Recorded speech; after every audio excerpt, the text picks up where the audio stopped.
Have you ever looked at someone else's life and felt a quiet ache inside your chest? Have you ever smiled on the outside, while secretly wondering why your journey seems slower, smaller, or harder than theirs? And have you ever thought that maybe, just maybe, you were simply not enough?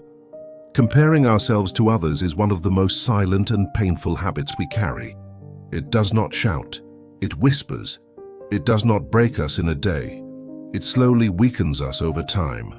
In a world filled with constant updates, achievements, and filtered perfection, it becomes almost natural to measure our worth by someone else's progress. We scroll, we watch, we notice, and without even realizing it, we begin to compare. Why is she more successful? Why is he more confident? Why do they seem so far ahead? What we forget is something very simple, yet very powerful. No two paths are the same. No two lives are meant to unfold in the same way. If a rose tried to bloom like a sunflower, it would feel small.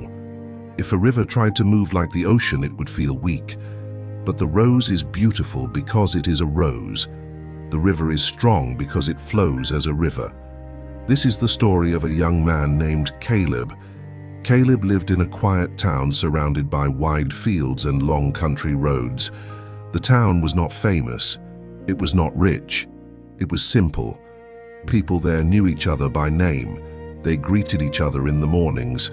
They lived steady, predictable lives. Caleb was a thoughtful and hard-working young man. He was polite. He helped his parents. He studied seriously. He tried to do everything right. But there was one habit that followed him everywhere. He compared himself to everyone. When his classmate Daniel received a scholarship to a prestigious university, Caleb smiled and congratulated him. But later that night, lying in bed, he stared at the ceiling and whispered to himself, "Why not me?" When his neighbor Ava started her own small business and began earning more money than most adults in town, Caleb felt something tighten in his chest. "I'm already behind," he thought.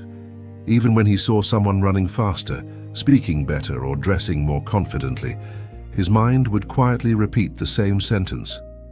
"They are better than me." These thoughts did not make Caleb stronger. They made him tired. Slowly, he began to lose focus.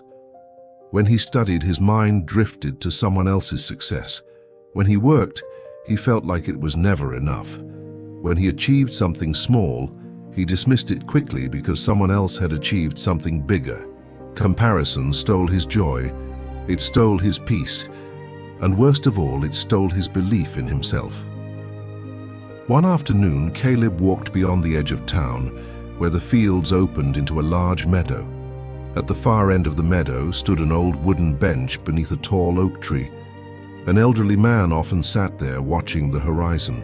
People in town called him Mr. Harrison. Mr. Harrison was not wealthy, he was not famous, but he carried a quiet wisdom in his eyes. He spoke slowly, he listened carefully, and when he offered advice, it was always simple and clear. That afternoon, Caleb sat beside him. They watched the wind move through the grass for a while before Caleb finally spoke. "Mr. Harrison," he said softly, "do you ever feel like you're not good enough?" The old man did not answer right away. Instead, he pointed toward the meadow. "Tell me what you see." Caleb looked out. "I see grass," he replied, "wildflowers, a few trees, the sky." "Look more carefully," Mr. Harrison said. Caleb narrowed his eyes. The meadow was filled with different kinds of flowers. Some were tall and bright yellow, some were small and purple, some were barely noticeable. "They're all different," Caleb said. Mr. Harrison nodded. "Now imagine if the small purple flower looked at the tall yellow one and said, 'I wish I were taller. I wish I were brighter.' What would happen?" Caleb thought for a moment. "It would probably feel miserable," he said. "And would the meadow become more beautiful if all the flowers were exactly the same?" Mr. Harrison asked. Caleb shook his head. "No, it would be boring." Mr. Harrison smiled gently. "Exactly." They sat in silence for a moment. Caleb, he continued, you are trying to bloom like someone else. That is why you feel small. But you were never meant to be them. You were meant to be you. Caleb stared at the ground. It's hard, he admitted. Everywhere I look, someone is doing better. Mr. Harrison leaned back and looked at the sky. Let me tell you something, he said. When I was your age, I wanted to be a musician. My friend Thomas was incredibly talented. He could play the piano like it was part of his body. I practiced every day, but no matter how hard I tried, I could not match him. What happened? Caleb asked. I grew bitter, Mr. Harrison replied calmly. I stopped enjoying music. I compared every note I played to his. Eventually, I quit. He paused. Years later, I discovered something. I was not meant to be a performer. I was meant to teach. When I started teaching children how to play, I felt alive again. I found my place, not because I was better than Thomas, but because I was finally walking my own path. Caleb listened carefully. Comparison, Mr. Harrison said softly, is a thief. It steals your focus. It steals your gratitude. And it steals your potential. He pointed to the sky where clouds were drifting slowly. Do you see the sun? Caleb nodded. And the moon? It's not visible right now, Caleb said. Exactly, Mr. Harrison replied. The sun and the moon do not shine at the same time, but both are necessary. Both are powerful. Neither competes with the other. Caleb felt something shift inside him. For the first time, he began to question his own thoughts. That evening, instead of scrolling through social media and measuring himself against others, Caleb sat quietly at his desk. He wrote down a simple question. What am I good at? At first, the page remained blank. Then slowly he began to write. I am patient. I listen well. I work consistently. They may not be loud strengths, he whispered to himself, but they are mine. The next day, he approached his work differently. Instead of trying to outperform someone else, he focused on improving his own skills. He set small goals. He measured his progress against who he was yesterday, not against someone else's highlight reel. It was not an instant transformation. There were days when old habits returned. There were moments when jealousy tried to creep back in. But each time, he remembered the meadow. He remembered the flowers. He remembered the sun and the moon. Weeks turned into months. As Caleb focused on his own growth, something surprising happened. His confidence began to return. Not the loud kind that demands attention, but the quiet kind that stands steady. He stopped rushing his journey. He stopped chasing someone else's timeline. He began to trust that his path, though different, had value. One evening, while working on a small community project, Caleb realized how far he had come. He was leading a team. He was guiding others. He was using his patience and steady nature to build something meaningful.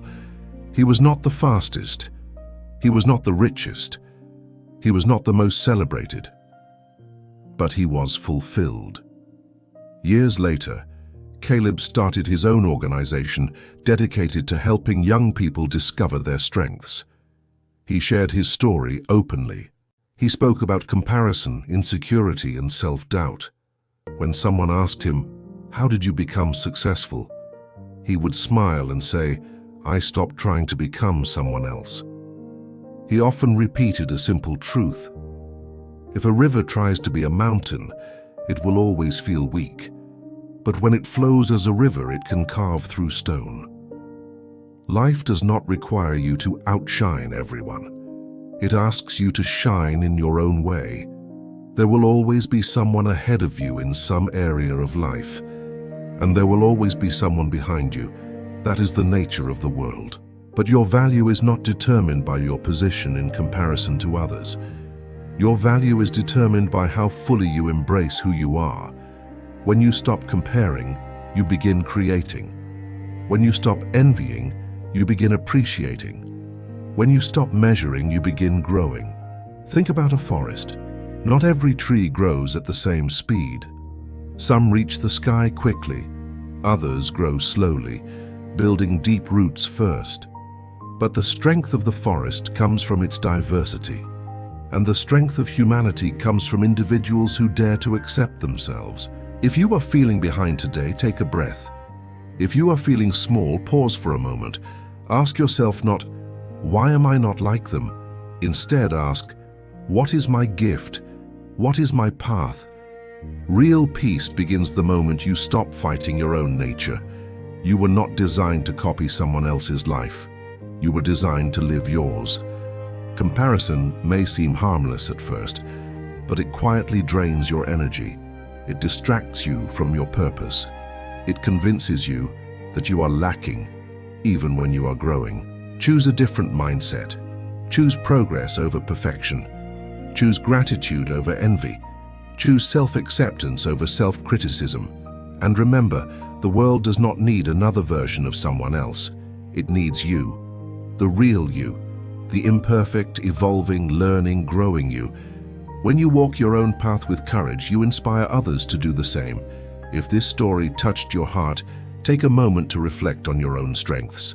Write them down, honor them, develop them. And if you found value in these words, please like this video, share it with someone who may need encouragement today, and subscribe for more stories that remind you of your inner strength. Thank you for spending your time here. May you walk your path with confidence. May you find peace in who you are, and may your journey be filled with quiet joy and steady growth.